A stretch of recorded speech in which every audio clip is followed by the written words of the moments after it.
Just a little bit about me, Marty Nelson.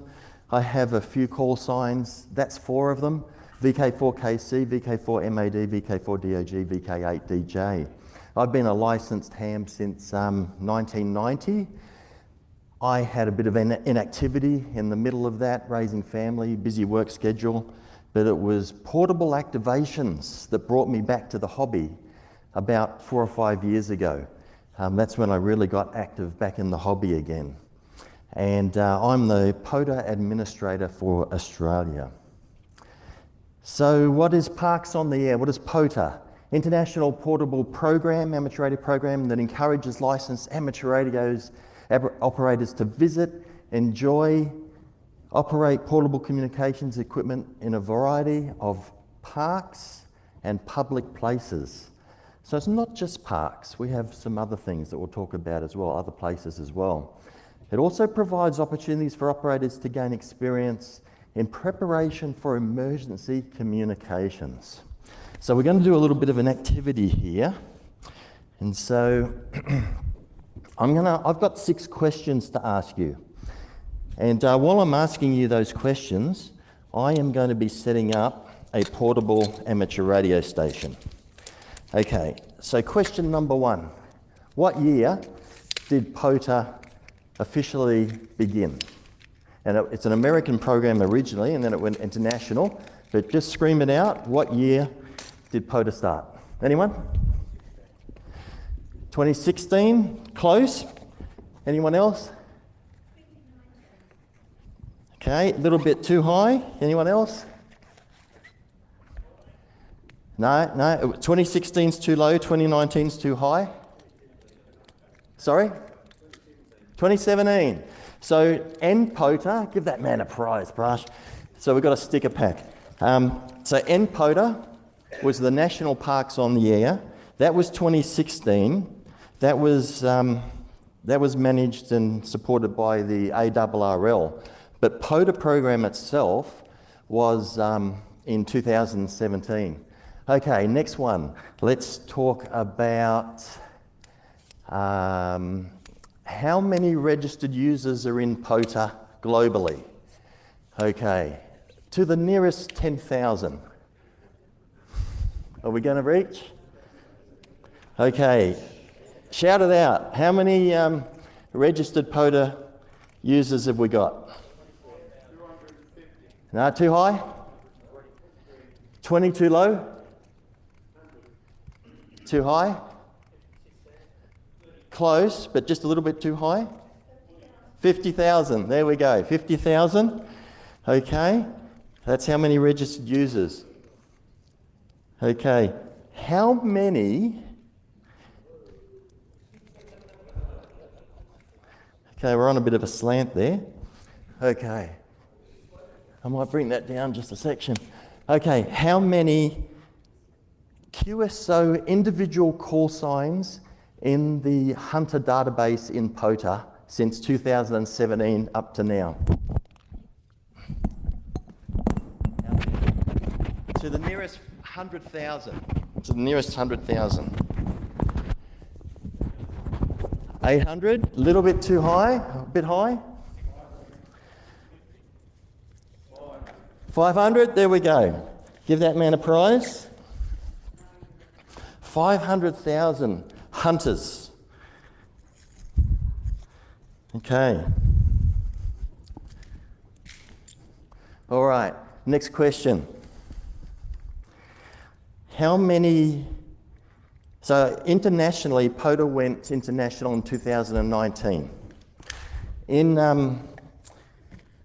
Since that time, 140 countries are in POTA, probably more now. And since that time in Australia, how many licensed POTA users do you think we have? To the nearest 100. 300, that's it. Okay, well done. Okay, 300. Very good guess. Okay, now here's another one. Here's another question. All right. how many parks do we have in POTA to the nearest 500 in Australia? Sorry? 2,500 more. More? Was that 7,000? A little bit more than 7,000? Sorry? A bit more than 7.5? Someone said 8? 8.5. Who said 8.5? Okay, that's close. We'll give it to you. Okay. All right, so there we go. We've got our station set up and on the air. Okay, that's got a bit of a lean in it. That's because of my mount there, but that's a little bit straighter. All right. Now I've timed that. I'm not going to tell you what the time is. Okay. But if you've got a bit of paper or your notes app or whatever, write down what you think, how long that took me to set up that portable station. Okay, there's a prize at the end of my presentation for this. The person who gets close enough to the actual time that I took to set up that station. All right. So there was one more, I think we've got one more prize pack, haven't we, Praj? What was the question I missed? What was the question? Oh yeah, how many parks globally are in POTA? So we've got 8,500 in Australia, but how many globally are in POTA? To the nearest 10,000, have a guess.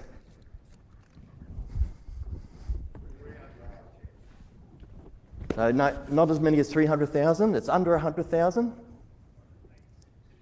60,000, there we go. Ben, was that you? Okay, very good. Yeah, I think at the moment, I think we've got about 700 parks in Tasmania, thereabout. Okay, so here's some of those stats. We've gone through most of these. Now that, when I did this presentation, when I said the 50,000 POTA users, actually I just got an email from the help desk a couple of days ago. We're up to 63,500 registered POTA users now around the world. Okay, so being that Australia has 8,500 parks, it's actually got a few more than that now, but I needed help in various aspects of managing POTA around Australia. So we have the state reps on the left-hand side there, those who are looking after particular park entry for the states. And then we've also got some additional help. We've got Tony, Andy, Jimmy and Matt. And Matt's been heavily involved in helping Hayden with regards to some putting some POTA entries here in Tasmania. So the roles of POTA. So Parks on the Air encourages members to go out and operate their ham radios from beautiful places, the outdoors, and of course these are our activators who get out and do activations. And it encourages people to hunt those activators, the hunters, and activations couldn't happen without hunters.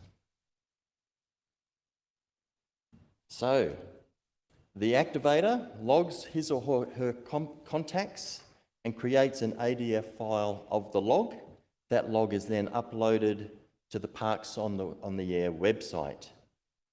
Now that many people still log using pen and paper and create electronic log at a later stage, or there is an actual data entry page on the POTA app where you can take your paper log and put it straight into the POTA database. And there's also some great logging software out there. There's Ham2K Polo, there's Hammers, there's the Parks and Peaks app. So yeah, some great software out there as well. So the hunters automatically get credit for their contact with the activators. Hunters do not need to put a log in. It's all based on the activator's log.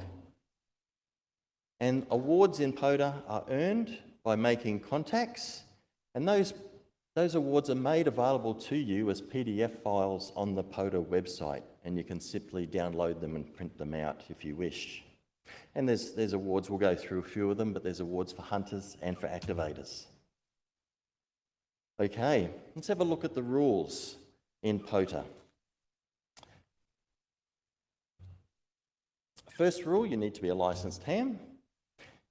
You need to get on the Parks on the Air website and register for an account. It's free, and the website is pota.app.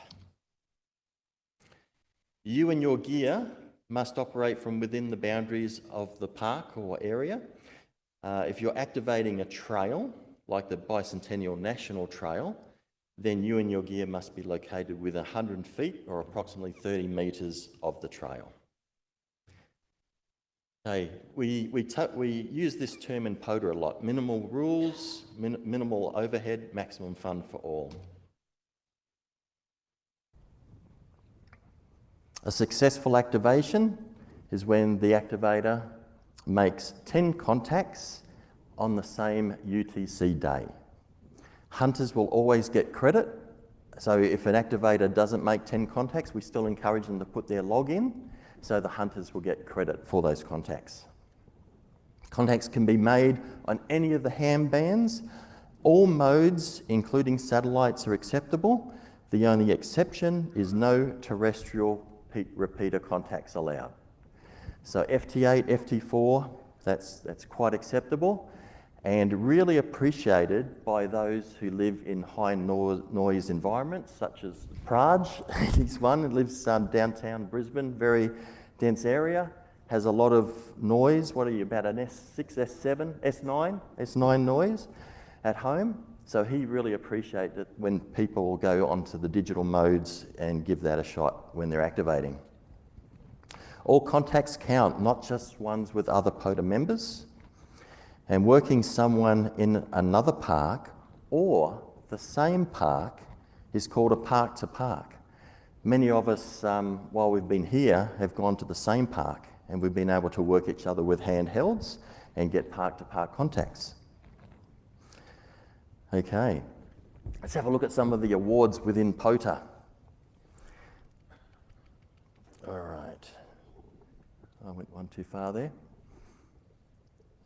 Okay, so this one is some activator awards. They start at, once you've activated 10 reference areas, you get what's called the Bronze Award, and it goes up from that: 20, 30, 40, 50, 75, and then after that it's every 100 parks. There's a different award. Okay, there's awards for repeat offenders, such as this one's a Hunter Award, having hunted this park, I think it's 60 times, but those awards start at 20.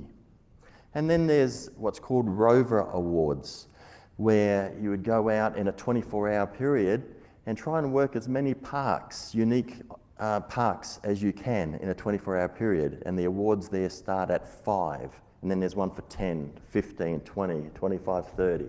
I think the VK3 Papa Fox, Peter, I think he has the lead for Australia in the most number of parks in a UTC day. I think it's around about 25. Okay, Hunting Awards.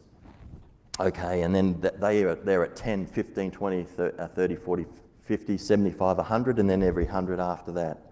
So that was the one I got when I had 800 unique references. Okay, this one is an activating award of when I got 300 unique parks that I've activated, and again that's every 100 as it goes up. So the POTA website is great. It's very up to date, it's modern, and it's got a map there so you can easily find out where you want to go to activate. And if we have time, I'll show you that live towards the end of the presentation. But that one there is just showing an example around the Bundaberg region. Okay, this conference is about innovation, and I wanted to talk a little bit about what is innovation in POTA. So we do have a state-of-the-art website that includes mapping, alerting, spotting, logging, awards, all in the one place. You don't have to go to different websites, it's all there. Simplicity. Okay, 3 rules: be licensed, activator, and equipment be within the park boundary and no terrestrial repeater usage. That's it. That's it. And you know, for the hunters, there really isn't any rules except be licensed. You know, we've got a lot of VK6s that are starting to participate in POTA, and some of them are foundation licensees. They're using 10 watts. From me from Queensland, sometimes it's hard to hear them because they're on 5 watts. I'm transmitting 100 watts. They can hear me, but I can't hear them. But as a hunter, I can use an SDR, maybe a really high quality SDR in South Australia. I can use that to hear them, and then I can transmit back to them through my rig at home. That is quite acceptable within the rules of POTA. And so POTA is not a competition, it's not a contest, it's all about having fun and setting personal goals to go and achieve those yourself. Okay, oh, what was the last one there? Okay, trails and state forests. Oh, actually I missed one. Logging programs such as Ham2K Polo and Hammers, directly connecting to the POTA website for spotting. This is innovation. These programs are using APIs within the POTA software, and they're spotting directly into the POTA app, or POTA.app. And trails and forests. So state forests, we have included a lot of state forests around Australia. One of the good things about state forests is they're dog friendly. Okay, national parks are not. So we've had a lot of requests from people to, to get those in as quickly as possible because they are dog friendly. Okay. Okay, I'm going to leave that to the end to see whether we've got time. But what's next in POTA?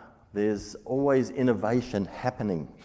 So the programmers currently are working on a multilingual website. You can imagine for some people around the world, perhaps English not being their first language, it's not the greatest experience, perhaps having to deal with that. But if we can get the whole POTA website in their language that they're comfortable with, that's going to be a big barrier that won't be there anymore. Personalised mapping, I'll show you a picture of that in a minute. Direct upload of activator log from the logging programs to the database. So at the moment, if you're using logging software, you create the ADIF file and you've got to go and upload that into POTA. Won't it be nice where the program that you're logging automatically does that, so it skips that step altogether? That's coming. Okay, and more awards in different aspects are coming as well. So here's an example of personalised mapping.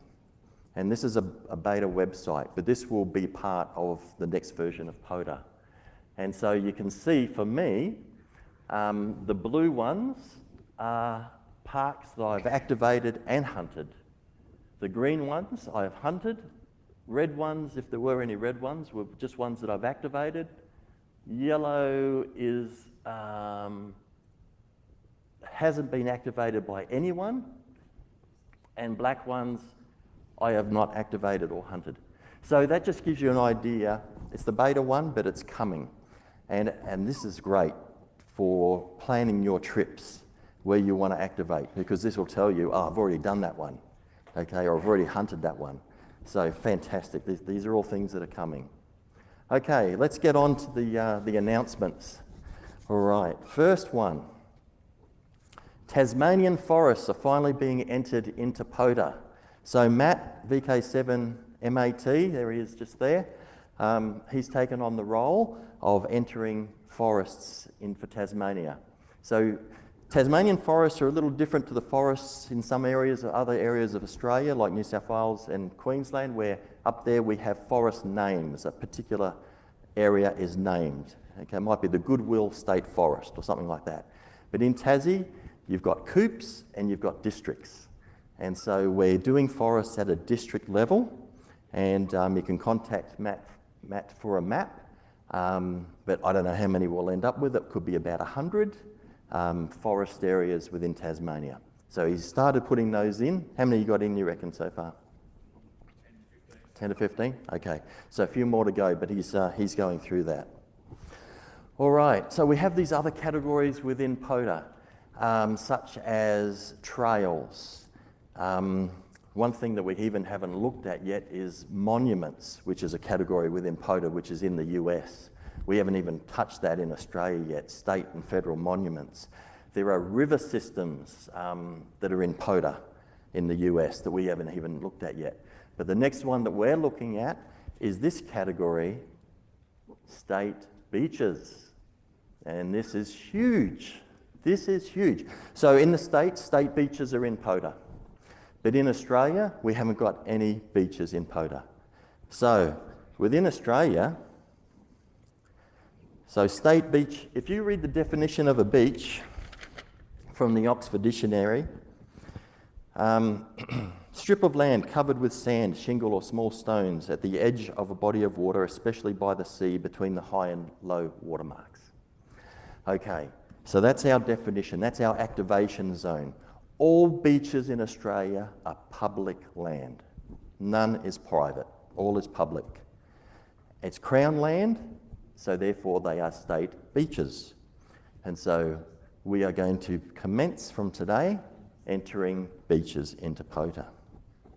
And so it's going to be a big journey ahead of us to do this, but our state reps will start by entering the most popular ones, and then they'll probably be by request as you want to go and do them. Just contact your state rep to get beaches added. But this is exciting. The beach is my favourite place to activate from. I absolutely love it. That saltwater amplifier, you know, dry land, you're looking at ground conductivity of about 0.005 Siemens per metre. Saltwater, 5 Siemens per metre. 1,000 times that factor. 1,000 times, 10 dB, almost 2 S points. Okay, that's brilliant. And that's the theory behind it. And that practical aspect has been proven many times as well. So, you know, we can all become Peter Parkers and go there barefoot and activate. Don't you think Peter's going to love this? I think he's going to love it. I think he's going to really love it. So, yeah, so that's exciting. And we're really looking forward to that. How much time do I have, Hayden? About 7 minutes, is it? 10 past, I finish? Okay, okay. So just, they're the websites, parksontheair.com, POTA.app, that's the main one. POTA.app is where we go to upload our activations, look at the spotting page, and we have a POTA Australia, New Zealand, Pacific Islands Facebook page as well. So there's the mapping screen within POTA.app, and this is all around the Hobart area. Now, this morning I got on and I added a beach. 7 Mile State Beach, it's in there. Okay, we'll see who gets there first today to activate it. So it could be, I'm planning on going there, but it might be early evening before I get there. And so more information. Okay, I've got a website to that beach. I've got the beach is the activation zone in the comments. For more information, refer to guidance for activators for Australian beaches in POTA, in the files section of the POTA Australia New Zealand Facebook site. And so also within the website here,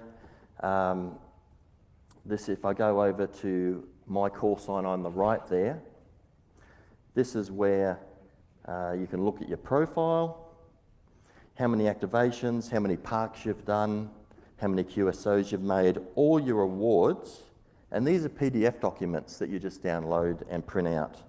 Recent statistics, but you can have a look at all your statistics. There's different sections here. My activations, my hunter log. You can pull back all your logs and see who you've worked. My log uploads is where you go to upload your ADIF file. It's that easy. You can just drag and drop it straight here and it uploads it straight in. If you've done a paper log, you can do the manual log entry there and just type it straight into POTA. So that's an easy way to do it as well. Okay, there's a spotting page.